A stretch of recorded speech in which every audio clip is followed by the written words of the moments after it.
Himachal headline news में आपका स्वागत है। हेडलाइन के लिए रविंद्र शर्मा की रिपोर्ट। फतेहपुर उपचुनाव में चुनावी प्रक्रिया को कोरोना प्रोटोकॉल के दृष्टिगत सुचारू रूप से प्रशासन द्वारा चलाया जा रहा है।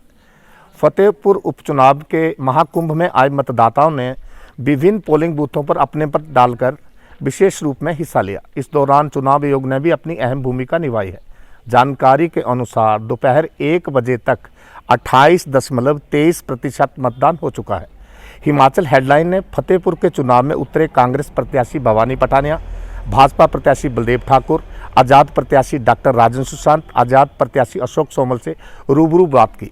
क्या कहते हैं फतेहपुर के उम्मीदवार? हर उम्मीदवार अपनी जीत को सुनिश्चित मान के चल रहे हैं। सोमल साहब, आप आज बिसल बजा रहे हैं, ये किस चीज का इशारा कर रहे हैं बिसल बजा के? ये मेरा चुनाव निशान है बिसल, और मैं लोगों को जागृत कर रहा हूँ कि लोकतंत्र में वोटर जो है वोट के अधिकार को पहचाने और सही जो प्रत्याशी है उसको वोट डालें। सर, एक बार फिर आप जागृत करिए लोगों को, सही वोट डालें। आप मान के चल रहे हैं, आप कैसा हो रहा है मतदान? नहीं, मतदान ठीक है। अभी क्या हुआ है कि जो बड़े वाले बूथ थे जहाँ पे भी 1000+ हमारे वोटर्स थे, उनको स्प्लिट करके 2 में कर दिया गया है। तो बूथों पे मतलब ये काफ़ी सराहनीय कार्य रहा है इलेक्शन कमीशन की तरफ से, और बूथों पे रश ज़्यादा नहीं पड़ रहा। तो पहले 1 घंटे के अंदर मेरे हिसाब से तकरीबन 12 से 13% मतदान हो चुका होगा। अभी मैं धनेटी चरूड़ियाँ, उसके बाद अपने 4 बूथ जो हैं तलाड़ा के, गारन का और सोहर का, ये बूथ्स पे अगर देखिए तो ऑन एन एवरेज 1 घंटे के अंदर तकरीबन 12 से 13% मतदान हो गया है। और कोई विघ्न नहीं है, कोई बाधा नहीं है। बड़े प्यार से, बड़े शांतिप्रिय तरीके से जो है वो मतदान चल रहा है। ठाकुर साहब, किस तरह के रुझान रह रहे हैं इस बारे, आप बताएं थोड़ा। इस बार फतेहपुर विधानसभा के इतिहास रचेगी और भारतीय जनता पार्टी भारी बहुमत से ये सीट जो जीतने जा रही है। सर, आदर्श आचार संहिता का कुछ अशोक सोमल जी कह रहे हैं कि आपने उल्लंघन कर रहे हैं। मैं उस पर कोई टिप्पणी नहीं करना चाहूंगा। तो आप अपनी जीत को सुनिश्चित मान के चल रहे हैं। इस बार भारतीय जनता पार्टी फतेहपुर विधानसभा से इतिहास रचेगी, इतिहास की जीत होगी जी भारतीय जनता पार्टी की। अभी तक आपने कुछ बूथों पर अपना भ्रमण किया है, तो आपको कैसा लग रहा है, महसूस हो रहा है? मैंने लगभग इस समय तक 15 बूथों पे जा चुका हूँ, और हर जगह बहुत भारतीय जनता पार्टी के पक्ष में मतदान हो रहा है, और काफी लोगों में, जनता में जोश है चुनाव को लेकर। ऐसा है कि नंबर 1 तो प्रभु की कृपा से जनता का जितना आशीर्वाद मिल रहा है, जीत हमारी 100% नहीं 101% निश्चित है। 2 तारीख को विधिवत घोषणा होगी।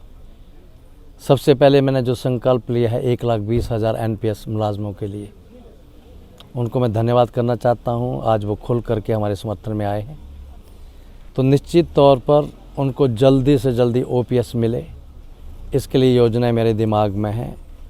उनकी ओर तेज़ गति के साथ हम बढ़ेंगे। बहुत बड़ा संघर्ष हिमाचल प्रदेश के चप्पे चप्पे पर होगा। OPS बहाल करने के लिए पूरा शिद्दत के साथ काम होगा। दूसरा बड़ा मुद्दा बेरोजगारी का है, वो तो सरकार बनने पर ही होगा, लेकिन विधानसभा के अंदर और बाहर 10 लाख बेरोजगार नौजवानों के लिए बड़े ज़ोर से मुद्दे उठाए जाएंगे। तीसरा हमारा मसला यहाँ का पौंग डैम हॉस्टीज़ हैं, उनके मुरब्बे अभी रुके हैं, बहुत सी समस्याएं हैं, उनको हल करना है। इस क्षेत्र की 11 पंचायतें हैं, उनको बार बार वाइल्ड लाइफ वाले तंग करते हैं, कानूनी मान्यता नहीं है, उनके लिए संघर्ष होगा। अनाज मंडी की बहुत ज़रूरत है, रियाली के अंदर उनका धान सड़ गया है, वो सारे लोग मुझे समर्थन दे रहे हैं, इस बार वोट डाल रहे हैं। तो उनका तो मुझे 3 महीने के अंदर अंदर ही शेड भी तैयार करके देना है, तो जैसे भी तैयार करके दूँ। सरकार के धरती पुत्र की आप भूमिका निभा पाएंगे फतेहपुर कॉन्स्टिट्यूंसी? धरती पुत्र का मतलब तो यह है कि वहीं पैदा भी हुआ हो, उसकी कर्म भूमि भी वही हो, दिन रात जनता के सुख और दुख में शामिल हो।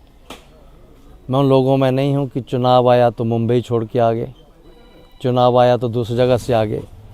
उनकी आंख केवल वोट पर होती है। मैं तो जनता को कहा है, मैं आपका अपना हूं, जीतता हूं चाहे हारता हूं, आपके सुख दुख में यहीं रहता हूं, मैं जीऊँगा भी यहीं और मरूँगा भी यहीं। तो इसलिए धरती पुत्र का मतलब जब जब जनता को मेरी ज़रूरत होगी, मैं कभी पीठ नहीं दिखाता और हमेशा हाजिर रहता हूँ। हिमाचल हेडलाइंस न्यूज़ चैनल को लाइक, सब्सक्राइब, शेयर करना ना भूलें। धन्यवाद।